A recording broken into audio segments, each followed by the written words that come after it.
बिस्मिल्लाहिर्रहमानिर्रहीम। अस्सलाम वालेकुम। आप देख रहे हैं यूट्यूब चैनल आम सी बातें।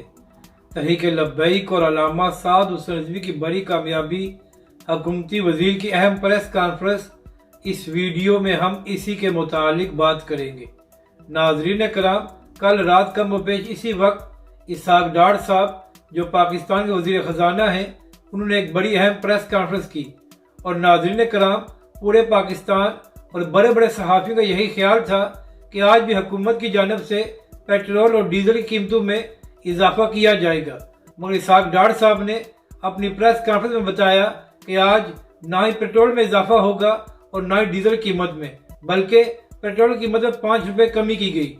तो नाज़रीन करम, इसके बाद ज़राए का यह कहना है कि हुकूमत की जानब से कोशिश यही थी कि इस कीमतों में इजाफा किया जाए, मगर चूँकि एक दिन पहले तहरीक लब्बैक पाकिस्तान ने पूरे मुल्क में हड़ताल की थी और ताजिर बरादरी और पाकिस्तान के अवाम ने तहरीक लब्बैक पाकिस्तान का साथ दिया था, और दूसरी जानब 3 मार्च को भी तहरीक लब्बैक पाकिस्तान पूरे मुल्क में प्रोटेस्ट करने जा रही है। और इसके साथ साथ अल्लामा साद हुसैन रिजवी ने हुकूमत को यह भी वार्निंग दी हुई है कि तहरीक लब्बैक पाकिस्तान खामोश नहीं बैठेगी और जब तक पाकिस्तानी अवाम को रिलीफ नहीं दिया जाएगा तो तहरीक लब्बैक पाकिस्तान अपना प्रोटेस्ट जारी रखेगी।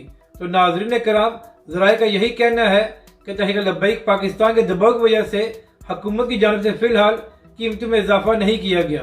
तो नाजरीन कराम, ये तहरीक लब्बैक पाकिस्तान और अल्लामा साद हुसैन रिजवी की एक बड़ी कामयाबी है कि हुकूमत की जानब से कीमतों में इजाफा नहीं किया गया, और जो तहरीक लब्बैक पाकिस्तान ने हड़ताल की थी उसका कुछ न कुछ सिला पाकिस्तानी अवाम को मिल गया है।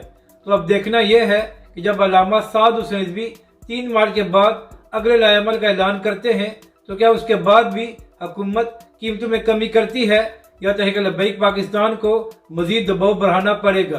अपनी राय का ज़रूर इजहार करें कि आपको यह वीडियो कैसी लगी और हमारे इस चैनल को भी सब्सक्राइब करें।